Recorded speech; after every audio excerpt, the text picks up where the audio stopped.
ഒന്നിന്റെ മുകളിൽ ഒന്നായിട്ട് ഒരുപാട് പേർക്കെതിരെ കുറേ ആരോപണങ്ങൾ വന്നുകൊണ്ടിരിക്കുകയാണ്. ഇപ്പോൾ മുകേഷിനെതിരെയാണ് ആരോപണം വന്നിട്ടുള്ളത്. മുകേഷ് റൂമിലേക്ക് പലതവണ ക്ഷണിച്ചു. എൻ്റെ റൂം അയാളുടെ റൂമിന് തൊട്ടടുത്തേക്ക് മാറ്റി. 2018 കാസ്റ്റിംഗ് ഡയറക്ടർ ടെസ് ജോസഫ് ഉന്നയിച്ച ആരോപണം വീണ്ടും ചർച്ചയിൽ. ഇത് ഞാൻ കുറച്ച് ദിവസങ്ങൾക്ക് മുമ്പ് ഹേമ കമ്മിറ്റി റിപ്പോർട്ടിൽ ഒരു വീഡിയോ ചെയ്ത സമയത്ത് ആ ഒരു പെർട്ടിക്കുലർ വീഡിയോനകത്ത് ഹേമ കമ്മിറ്റി റിപ്പോർട്ടിൽ പറഞ്ഞൊരു കാര്യം, കൊല്ലം തുളസി പറഞ്ഞൊരു കാര്യം, മുകേഷിനെതിരെ 2018 ടെസ് ജോസഫ് ഇട്ട ആ ഒരു ട്വിറ്റർ പോസ്റ്റും കൂടി വെച്ചിട്ട് ഞാൻ കണക്ട് ചെയ്തിട്ടൊരു കാര്യം പറഞ്ഞിട്ടുണ്ടായിരുന്നു. നടന്മാർ വാതിലുകളിൽ വന്ന് മുട്ടുന്നു, മലയാള സിനിമയിൽ കാസ്റ്റിംഗ് കൗച്ച് ഉണ്ട്, നടിമാർ കൂടെ ഉറങ്ങാൻ നിർബന്ധിതരാകും. അപ്പം ഇത് കൊല്ലം തുളസി അങ്ങേര് പണ്ടൊരു വീഡിയോ ചെയ്തിട്ട് ഭയങ്കര ട്രോളും കാര്യങ്ങളൊക്കെ അങ്ങേർക്ക് കിട്ടിയിരുന്നു. പക്ഷെ അങ്ങേര് അന്ന് പറഞ്ഞ കാര്യങ്ങളും ഇതും വെച്ച് നിങ്ങളൊന്ന് കണക്ട് ചെയ്ത് നോക്ക്. ഒരു സിനിമയിൽ ഞാൻ റെയിൽവേ സ്റ്റേഷനിൽ ഇറങ്ങിയപ്പോൾ തന്നെ എനിക്ക് ഭയങ്കര സ്വീകരണം. പ്രൊഡക്ഷൻ എക്സിക്യൂട്ടീവ് വരുന്നു, പ്രൊഡ്യൂസർ അപ്പുറത്ത് നിൽക്കുന്നു. ഉടനെ ചെന്ന് റൂമിൽ പ്രൊഡ്യൂസറുടെ മുറിയുടെ അടുത്തൊരു AC റൂമെന്ന് എനിക്ക് തന്നു. അപ്പോൾ ആ നേരത്ത് പ്രൊഡക്ഷൻ എക്സിക്യൂട്ടീവ് പ്രൊഡ്യൂസർ ഇങ്ങോട്ട് വരും, കഥ അടക്കയല്ലെന്നും പറഞ്ഞു. അപ്പോൾ എനിക്ക് മനസ്സിലായില്ല, എനിക്ക് വേറെ ഈ ദുശ്ചിന്ത ഒന്നും പോയില്ലല്ലോ. അവസാനം ഞാൻ ഷാപ്പാടും എല്ലാം കഴിഞ്ഞ് ഒരു സ്മാർട്ട് 2 ബെഗുകൾ കഴിച്ചു.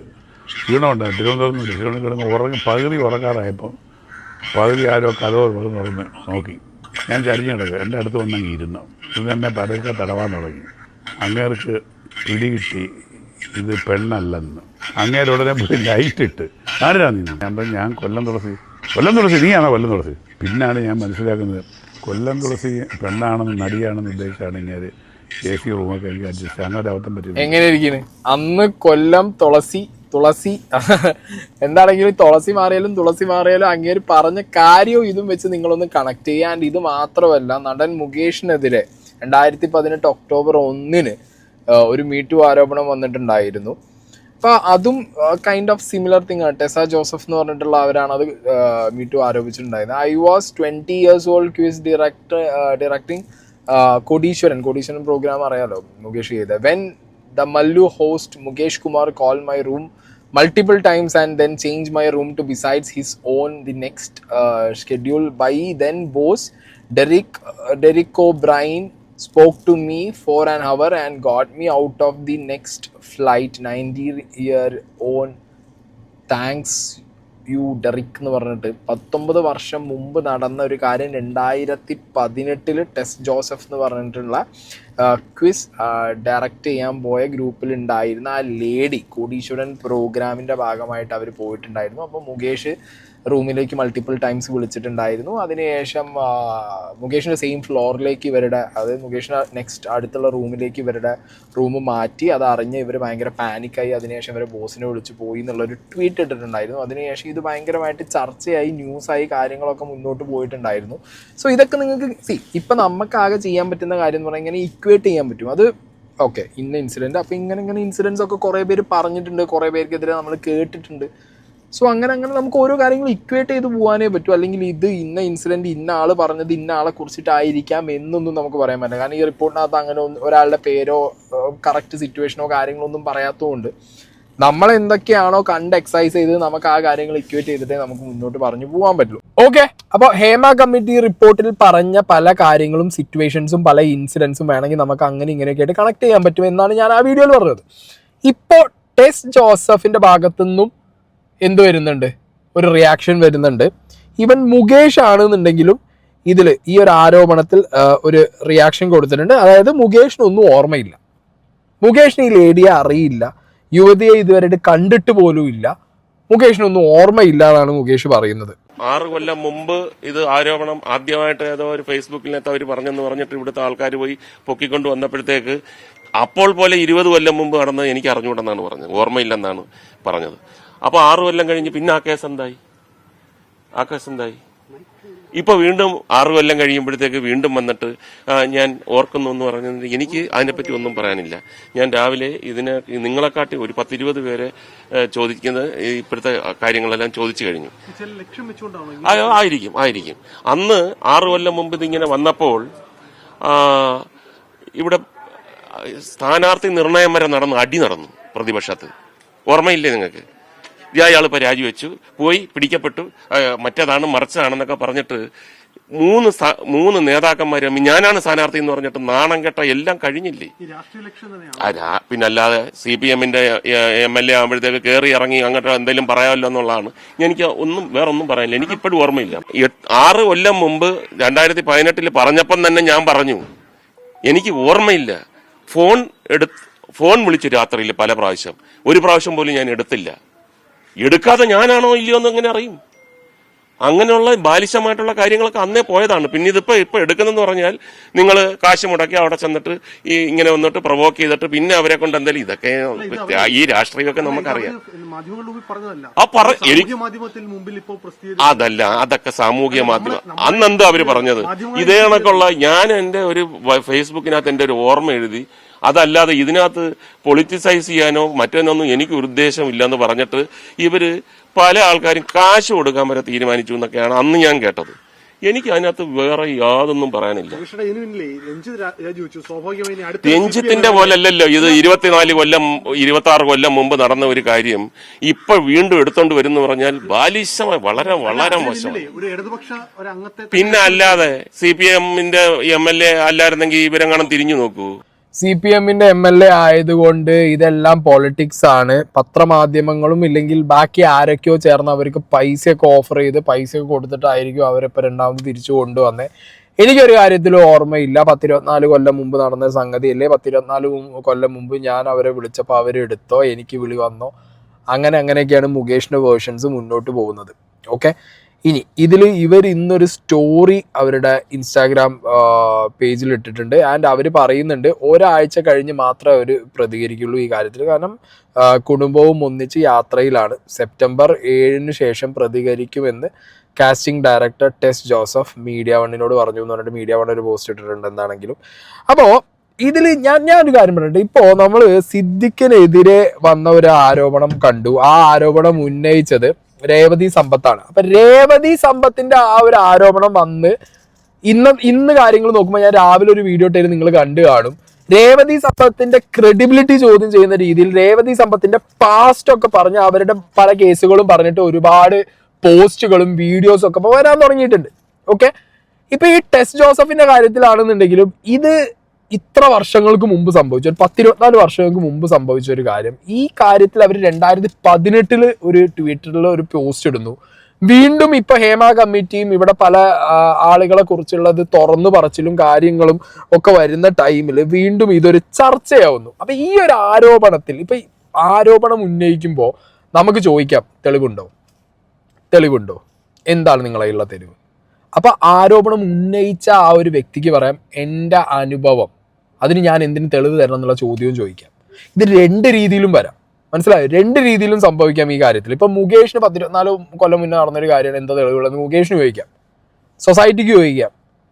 അപ്പൊ ആരാണോ അനുഭവിച്ചത് അവര് പറയാണ്, എനിക്കുണ്ടായ എക്സ്പീരിയൻസ് ഭയങ്കര വേസ്റ്റ് ആണ്, ഞാനാണ് അനുഭവിച്ചത്, ഞാൻ തന്നെയാണ് അതിന് തെളിവായിട്ട് നിൽക്കണേന്ന് അവര് പറഞ്ഞു കഴിഞ്ഞാൽ പിന്നെ അതിന് നമുക്ക് വല്ലതും ചോദിക്കാൻ പറ്റും? നമുക്കൊന്നും ചോദിക്കാൻ പറ്റില്ല. പിന്നെ മുകേഷ് പറഞ്ഞ മാതിരി ഇതിന് രാഷ്ട്രീയ മാനമുണ്ടോ എന്ന് ചോദിച്ചു കഴിഞ്ഞാൽ മുകേഷ് പറഞ്ഞതിന് ശേഷം ഇപ്പൊ വാട്സാപ്പിൽ കുറെ ഫോർവേഡൊക്കെ വരുന്നുണ്ട്. CPIM നേതാവ് MLA-യുമായ നടൻ മുകേഷിനെതിരെ ഞെട്ടിക്കുന്ന വെളിപ്പെടുത്തൽ. താമസിക്കുന്ന ഹോട്ടൽ മുറിയിലേക്ക് നിരന്തരം വിളിച്ചു ശല്യപ്പെടുത്തുമായിരുന്നു എന്ന് ഇതിന് വഴങ്ങാതെ വന്നതോടെ തന്റെ റൂം മുകേഷിന്റെ റൂമിന് തൊട്ടടുത്തേക്ക് മാറ്റി പ്രൊഡ്യൂസറുടെ മേൽ സമ്മർദ്ദം ചെലുത്തി എന്നൊക്കെ പറഞ്ഞിട്ട് ഇപ്പൊ കുറെ വാട്സാപ്പ് ഫോർവേഡും കാര്യങ്ങളൊക്കെ ഇപ്പൊ വരുന്നുണ്ട്. ഓക്കെ, 2018 ഉയർന്ന മീറ്റു ആരോപണമാണ് ഇപ്പോൾ വീണ്ടും ശ്രദ്ധ നേടുന്നത്. രാജ്യാന്തര തലത്തിൽ തന്നെ പ്രശസ്തിയായ ഒരു കാസ്റ്റിംഗ് ഡയറക്ടറാണ് ടെസ് ജോസഫ്.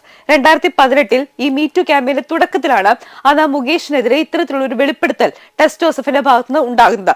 അന്ന് ട്വിറ്റർ ഹാൻഡിലൂടെയാണ് മുകേഷ് തന്നെ ഇത്തരത്തിലുള്ള മുകേഷിനെതിരായ മീറ്റു ആരോപണം അന്ന് ടെസ് ജോസഫ് പങ്കുവച്ചത്. 19 വർഷം, അതായത് 2018 19 വർഷം മുമ്പ് നടന്ന കാര്യമെന്ന നിലയിലായിരുന്നു ടെസ് ജോസഫ് അത് കൃത്യമായി തന്നെ പറഞ്ഞത്. ഒരു പ്രശസ്തമായ ഷോയുടെ അവതാരകരായി മുകേഷ് നിൽക്കുന്ന സമയത്ത് ആ ഷോയുമായി ബന്ധപ്പെട്ട് പ്രവർത്തിക്കാനാണ് ടെസ് ജോസഫ് എത്തിയത്. തുടക്കത്തിലൊക്കെ വളരെ സൗഹാർദ്ദപരമായി സംസാരിച്ചു. പിന്നീട് ഒരു ദിവസം വളരെ അപ്രതീക്ഷിതമായി മുകേഷ് നിരന്തരം തന്നോടൊപ്പം ഭക്ഷണം കഴിക്കാൻ വരണമെന്ന് ടെസ് ജോസഫിനോട് ആവശ്യപ്പെട്ടു എന്നാണ് അവർ കുറിപ്പിൽ പറയുന്നത്. നിരന്തരം വിളിച്ചു, അവഗണിക്കാൻ ശ്രമിച്ചപ്പോൾ പോലും തുടർച്ചയായി പിന്നാലെ നടന്ന ഭക്ഷണം കഴിക്കാനൊക്കെയായി ഫോണിലേക്ക് നിരന്തരം വിളിച്ചു എന്നാണ് പറയുന്നത്. അടുത്ത സ്കെഡ്യൂൾ ഷൂട്ടിംഗ് തുടങ്ങുന്ന സമയത്ത് തന്റെ മുറി മുകേഷിന്റെ മുറിയുടെ തൊട്ടടുത്തേക്കായി മാറ്റുകയും ചെയ്തു. അത്തരത്തിലുള്ള ഇടപെടൽ കൂടി മുകേഷിന്റെ ഭാഗത്തുനിന്നുണ്ടായി എന്നാണ് ടെസ് ജോസഫ് അന്ന് വ്യക്തമാക്കിയിരുന്നത്. ഇതിന് പിന്നാലെ താൻ ഷോയുടെ നിർമ്മാതാക്കളുമായൊക്കെ സംസാരിച്ചതിന് ശേഷം പെട്ടെന്ന് തന്നെ തിരിച്ച് ഫ്ലൈറ്റിൽ മടങ്ങുകയായിരുന്നു എന്നാണ് അന്ന് അവർ കുറിപ്പിൽ പങ്കുവച്ചത്. കൃത്യമായി മുകേഷിന്റെ ഫോട്ടോ അടക്കം എക്സ് അന്നത്തെ ട്വിറ്റർ ഹാൻഡിലിൽ പോസ്റ്റ് ചെയ്തുകൊണ്ട് yes it is Mukesh politician and actor എന്ന അടിക്കുറിപ്പോടുകൂടി പോസ്റ്റ് ചെയ്തുകൊണ്ടായിരുന്നു അന്ന് ടെസ് ജോസഫ് മുകേഷിനെതിരെ ആരോപണം ഉന്നയിച്ചത്. അത് ആ സമയത്തൊക്കെ വലിയ ചർച്ചയാവുകയും ചെയ്തിരുന്നു. പക്ഷേ സ്വാഭാവികമായി മുകേഷ് ഇന്ന് നടത്തിയതിന് സമാനമായ പ്രതികരണം തന്നെയായിരുന്നു ആ ഘട്ടത്തിലും നടത്തിയിരുന്നത്. തനിക്കറിയില്ല, തന്നെ വീണ്ടും ഇരയാക്കുന്നു എന്നുള്ള തരത്തിലൊക്കെയായിരുന്നു അന്നും മുകേഷ് സംസാരിച്ചിരുന്നത്. ഏറ്റവും ഒടുവിൽ ഇപ്പോൾ ഹേമ കമ്മിറ്റി റിപ്പോർട്ട് പുറത്തു വരുന്നു. മലയാള സിനിമയിൽ ഇത്തരത്തിൽ ലൈംഗിക അതിക്രമങ്ങളും അല്ലെങ്കിൽ മോശം പെരുമാറ്റമൊക്കെ ഉണ്ടായിട്ടുള്ള പലരെ പറ്റിയുമുള്ള വെളിപ്പെടുത്തലൊക്കെ പിന്നെ ഒന്നിനു പുറകെ ഒന്നായി പുറത്തു വരുന്നു. ഇതിന് പിന്നാലെയാണ് ടെസ് ജോസഫ് ഇൻസ്റ്റഗ്രാം സ്റ്റോറിയായി ഒരു കുറിപ്പ് ഇന്നലെ പോസ്റ്റ് ചെയ്തത്. അതിൽ വളരെ കൃത്യമായി പറയുന്നുണ്ട് പല കാര്യങ്ങളെ സംബന്ധിച്ചുമൊക്കെ ഇപ്പോൾ ക്ലാരിറ്റി കൂടുതൽ കിട്ടുകയാണ് എന്നുള്ള കാര്യം പറഞ്ഞുകൊണ്ടാണ് ടെസ് ജോസഫ് ഈ കുറിപ്പ് തുടങ്ങുന്നത്. അതോടൊപ്പം തന്നെ എപ്പോഴും അധികാരമുള്ളവർക്ക് കീഴിലാണ് അല്ലെങ്കിൽ അധികാരമുള്ളവരുടെ കയ്യിലാണ് ഇത്തരത്തിൽ നിയമം വരുന്നത്. ആ സംവിധാനത്തിൽ എങ്ങനെയാണ് പലർക്കും നീതി കിട്ടുക, തങ്ങളെ പോലെയുള്ളവർക്ക് നീതി കിട്ടുക, എങ്ങനെയാണ് സ്ഥിതി മെച്ചപ്പെടുമെന്ന് തങ്ങൾ കരുതുക തുടങ്ങിയ കാര്യങ്ങളൊക്കെ പറഞ്ഞുകൊണ്ടാണ്, അങ്ങനെയുള്ള കാര്യങ്ങളൊക്കെ പങ്കുവെച്ചുകൊണ്ടാണ് ടെസ് ജോസഫ് ഇങ്ങനെ ഒരു കുറിപ്പിട്ടിരിക്കുന്നത്. ഒപ്പം ഈ ഒരു പോരാട്ടത്തിൽ അല്ലെങ്കിൽ ഇത്തരത്തിലുള്ള ഒരു നീക്കങ്ങളിൽ ഒറ്റയ്ക്കല്ലെന്ന് പരസ്പരം തിരിച്ചറിയുക, എല്ലാവരും ഒന്നിച്ച് നീങ്ങുക എന്നുള്ള സന്ദേശം കൂടി അവർ പങ്കുവെക്കുന്നുണ്ട്. ഈ കാര്യം അതായത് 2018 ടെസ് ജോസഫ് മുകേഷിനെതിരെ ഉന്നയിച്ചിട്ടുള്ള മീറ്റു ആരോപണത്തിന്റെ പശ്ചാത്തലത്തിൽ കൂടിയാണ് ടെസ് ജോസഫിന്റെ ഇൻസ്റ്റഗ്രാം സ്റ്റോറിയിലെ കുറിപ്പ് നമ്മൾ വായിക്കുന്നത്. 2018 മീറ്റു ക്യാമ്പയിൻ സ്ട്രോങ് ആയി നിന്നപ്പോഴാണ് ടെസ് ജോസഫ് ഈ ഒരു ട്വിറ്ററിൽ മുകേഷിന്റെ ഫോട്ടോ ഒക്കെ വെച്ചിട്ട് ഈ ഒരു എക്സ്പീരിയൻസ് ഷെയർ ചെയ്യുന്നത്. മുകേഷിന്റെ ഭാഗത്തു നിന്നുണ്ടായ ഒരു മോശം എക്സ്പീരിയൻസ്. ഇപ്പൊ രണ്ടാമത് ഹേമ കമ്മിറ്റി റിപ്പോർട്ട് ഭയങ്കരമായിട്ട് ചർച്ചയായി, പലർക്കും ഇതിലുള്ള ആരോപണം വരുമ്പോൾ വീണ്ടും ടെസ് ജോസഫ് എന്ത് ചെയ്യുന്നു, ഒരു ഇൻസ്റ്റയിൽ സ്റ്റോറി ഇട്ടിട്ട് എന്താണ് ഇവിടെ സംഭവിക്കുന്നത്, politicians, much stronger persons, influential persons, അവരൊക്കെ ഏത് വഴിയും കേസ് വന്നാൽ അവർ സ്കിപ്പ് അടിച്ച് സ്കൂട്ടടിച്ച് പോകും എന്നുള്ള രീതിക്കുള്ള ഒരു സാധനം. അതായത് എന്ത് ചെയ്യാനാ, നമുക്കൊന്നും ചെയ്യാൻ പറ്റില്ല എന്നുള്ളൊരു അവസ്ഥ, അതൊക്കെ എക്സ്പ്ലെയിൻ ചെയ്ത് അവരിടുന്നു. അപ്പം നിങ്ങൾ ഈ രണ്ട് ടൈമും നോക്കുക. ഒന്നാം മീറ്റു ക്യാമ്പയിൻ ഭയങ്കര സ്ട്രോങ് ആയിട്ട് നിൽക്കുന്ന സമയത്തും ഇപ്പം ഹേമ കമ്മിറ്റി റിപ്പോർട്ട് ഭയങ്കര സ്ട്രോങ് ആയിട്ട് ഡിസ്കസ് ചെയ്യുന്നു. പലരും വന്നിട്ട് പലരെ കുറിച്ചും പലരും തുറന്നു പറയുന്നു. അപ്പം ടെസ് ജോസഫ് ഇതിൽ ലൈൻ ബൈ ലൈൻ എഴുതി വെച്ചതിൽ കുറേ പേരുകളുണ്ട്. ഇപ്പോൾ നമുക്ക് ആദ്യം നോക്കേണ്ടത് ബംഗാളി നടി രഞ്ജിത്തിനെ കുറിച്ചിട്ട് ആ ഒരു ബാഡ് എക്സ്പീരിയൻസിനെ കുറിച്ച് പറഞ്ഞ സമയത്ത് അതിൽ 1-2 വ്യക്തികളെ കുറിച്ച് പറയുന്നുണ്ട്. ആ വ്യക്തികൾ വീണ്ടും വന്നിട്ട് എന്ത് ചെയ്തു, രഞ്ജിത്തിന്റെ ഭാഗത്ത് നിന്നുണ്ടായ മോശം എക്സ്പീരിയൻസ് അന്ന് അവർ ബംഗാളി നടി ആ വ്യക്തിയായിട്ട് ഷെയർ ചെയ്തിരുന്നു, അത് എനിക്കറിയാം എന്ന് പറഞ്ഞിട്ട് രഞ്ജിത്തിനെതിരെ പറഞ്ഞു. ഇതിലും ഇപ്പോൾ ഒരു ഡയറക്ടർ ഉണ്ട്, ഡയറക്ടറുടെ പേര് ഇവർ മെൻഷൻ ചെയ്യുന്നുണ്ട്. ഓക്കെ, ഡെറിക് ഒബ്രെയിൻ എന്ന് പറഞ്ഞിട്ട്. ഈ വ്യക്തിയോട് ഈ ലേഡിക്ക് ഉണ്ടായ മോശം എക്സ്പീരിയൻസ് ഷെയർ ചെയ്തിട്ടാണ് ഇവർ അവിടുന്ന് കയറിപ്പോണത്. ആ സ്ഥലത്ത് നിന്ന് ഷൂട്ടൊക്കെ ക്യാൻസൽ ചെയ്ത് ഇവർ കയറിപ്പോകുന്നു, പേടിച്ച് ഇവർ കയറിപ്പോകുന്നു. അപ്പം ഈ പറഞ്ഞ വ്യക്തിക്ക് ഇതിനെക്കുറിച്ച് അറിയുന്നുണ്ടാവും, മനസ്സിലായോ? അപ്പം ഇത് വേണമെങ്കിൽ കണക്ട് ചെയ്യാം. അതായത് ഇത് നടന്ന സമയത്ത് ഇവർക്ക് ഉണ്ടായ ആ ഒരു ട്രോമ, ആ ഒരു പേടി ഇവർ ആരുടെയെങ്കിലും ഒപ്പം ഷെയർ ചെയ്തിട്ടുണ്ടെങ്കിൽ അവർക്കും കൂടി എന്ത് പറയാം, ഓക്കെ അന്ന് പറഞ്ഞിട്ടുണ്ടായിരുന്നു എന്ന് പറയാം. അങ്ങനെ നമുക്കിത് അറിയാൻ വഴിയുള്ളൂ. അല്ലാതെ ഈ 10-24 വർഷം മുമ്പ് നടന്ന കാര്യങ്ങളിൽ ഒരു രീതിയിലോ അല്ലെങ്കിൽ പിന്നെ ഇവർ എന്ത് ചെയ്യണം, ഡിജിറ്റൽ എവിഡൻസ് സൂക്ഷിക്കുക എന്നൊക്കെ പറഞ്ഞു കഴിഞ്ഞാൽ വളരെ പാടുള്ള കാര്യമായിരിക്കും. അപ്പം അതൊന്നും അത്ര പോസിബിലിറ്റീസ് ഇല്ല. ഓക്കെ, അപ്പോൾ ഇതിൽ നമ്മൾ ഡിജിറ്റൽ എവിഡൻസ് ഉണ്ടോ, തെളിവുണ്ടോ എന്ന് റീസെൻ്റ്ലി നടന്ന കാര്യങ്ങൾക്ക് പിന്നെയും ഫൈനാണ്. പക്ഷെ കുറേ ഒക്കെ പോട്ടെ, റീസെൻ്റ് ആയിട്ട് നടന്ന എല്ലാ തെളിവുകളുള്ള പല കേസുകളും പലരെ കുറിച്ച് ഇവിടെ ഇല്ല, പലർക്കും എതിരെ ഉണ്ട്. അതിൽ നിന്നിട്ട് വല്ല തീരുമാനം ഉണ്ടാവുന്നുണ്ടോ? ഇല്ല, അതിലൊന്നും ഒരു തീരുമാനം ഉണ്ടാവുന്നില്ല. അപ്പോൾ അതിൽ കളക്റ്റീവായിട്ട് മൊത്തത്തിലൊന്നും ഇങ്ങനെ എടുത്ത് നോക്കിക്കഴിഞ്ഞാൽ ഇനിയും പലർക്കും എതിരെ പഴയതും അല്ലെങ്കിൽ റീസെൻ്റ് ആയിട്ട് നടന്ന കാര്യങ്ങളൊന്നും എനിക്കൊന്നും പലരും ഒന്നും പറയുന്നില്ല. പഴയ കാര്യങ്ങളാണ് ഇപ്പോഴും എന്ത് വരുന്നത്, ഭയങ്കരമായിട്ട് ഇത് വരുന്നത്. പലർക്കെതിരെയുള്ള ഇത് വരുന്നത് കുറേ മുമ്പ് നടന്ന കാര്യങ്ങളാണ്. പക്ഷെ ആ മുമ്പ് നടന്ന കാര്യങ്ങൾ അവർ പലരുമായിട്ട് അപ്പം തന്നെ ഷെയർ ചെയ്തിട്ടുണ്ടായിരുന്നു, അവരിതിന് മുമ്പും തുറന്നു പറഞ്ഞിട്ടുണ്ടായിരുന്നു. ആ ഒരു കാര്യം കൂടി നോട്ട് ചെയ്യണം. ഇവരാരും അന്നും മിണ്ടാതെ പോയി ഇന്ന് വരുന്നവരല്ല. അവരിതിന് മുമ്പും ഇതിനെക്കുറിച്ച് സംസാരിച്ചതായിട്ട് അവർ തന്നെ പറയുന്നുണ്ട്. നമുക്ക് തന്നെ അത് സോഷ്യൽ മീഡിയ നോക്കിയാലും ഇല്ലെങ്കിൽ ബാക്കി ഏതെങ്കിലും ഒരു വഴിക്ക് നമുക്ക് അതിൻ്റെ ഒരു ലിങ്ക് കിട്ടുന്നുണ്ട്. ഓക്കെ, ഇതുവരെ പറഞ്ഞ കാര്യങ്ങളിലൊക്കെ അങ്ങനെയാണ് സംഭവിച്ചിട്ടുള്ളത്. ഇതുവരെ വന്ന ആരോപണം ഉന്നയിച്ചവർ എല്ലാവരും ഇതിനു മുമ്പ് ഇത് പറഞ്ഞവരാണ്. ഇതിനു മുമ്പ് നമ്മളിതൊക്കെ അവിടെ ഇവിടെയൊക്കെ തൊട്ടും തൊടാതെയായിട്ട് ഡിസ്കസ് ചെയ്ത് പോയിട്ടുമുണ്ട്. പക്ഷേ ഇത് ഹേമ കമ്മിറ്റി റിപ്പോർട്ടിൻ്റെ ബേസിസിൽ വരുമ്പോഴത്തേക്ക് ഇത് കുറച്ചും കൂടി സ്ട്രോങ് ആവുന്നുണ്ട്. ഓക്കെ, അപ്പോൾ ഇനിയും കുറേ ആളുകളെ കുറിച്ചിട്ട് കുറേ ആരോപണങ്ങൾ ഇനിയും വരും.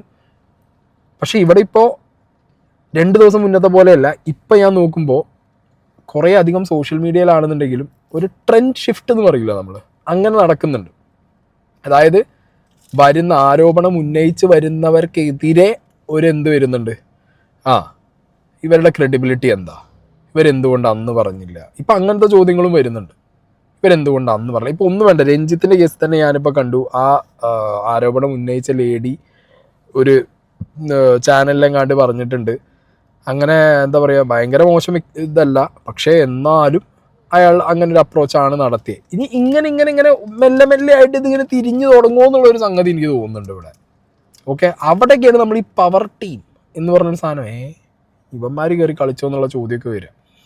ഓക്കെ, അപ്പം എന്താണെങ്കിലും മുകേഷിനെതിരെ ടെസ്റ്റ് ജോസഫ് 2018 ഓൾറെഡി ഇത് പറഞ്ഞതാണ്.